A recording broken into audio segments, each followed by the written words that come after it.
Hey guys, welcome to this channel. Let's start the Spring Boot series.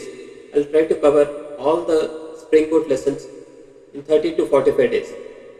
Let's start with day 1. What is Spring Boot? Spring Boot is an opinionated framework built on top of the Spring framework that simplifies the development of production ready Java applications.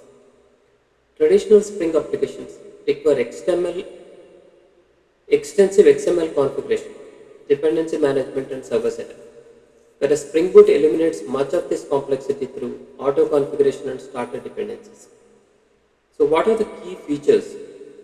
Key features of Spring Boot are embedded web servers, auto configuration, production ready features, minimal configuration, starter dependencies, monitoring and metric support. So, if I try to cover up all the advantages are fast development, reduced boilerplate code, easy deployment, and microservice friendly architecture. Why? Why do we need Spring Boot? The problems with traditional Spring are developers had to configure XML files manually, configure web servers separately, manage dependency versions manually, set up application context explicitly or separately. So how Spring Boot solves them? Before Spring Boot, we used to have multiple configuration files. We used to have deployment to external Tomcat server. We used to have complexity and complex dependency setup.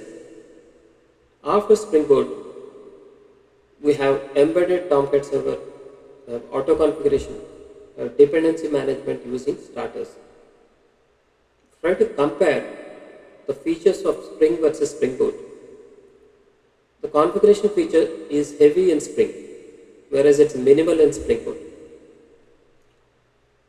Try to compare the deployment feature. In Spring, we have to build a bar file, and in Spring Boot, we just need to build a jar file. In terms of server setup, Spring is manual, we need to configure everything manually. In Spring Boot, it's embedded Tomcat server. The startup time is slower in Spring and faster in Spring Boot.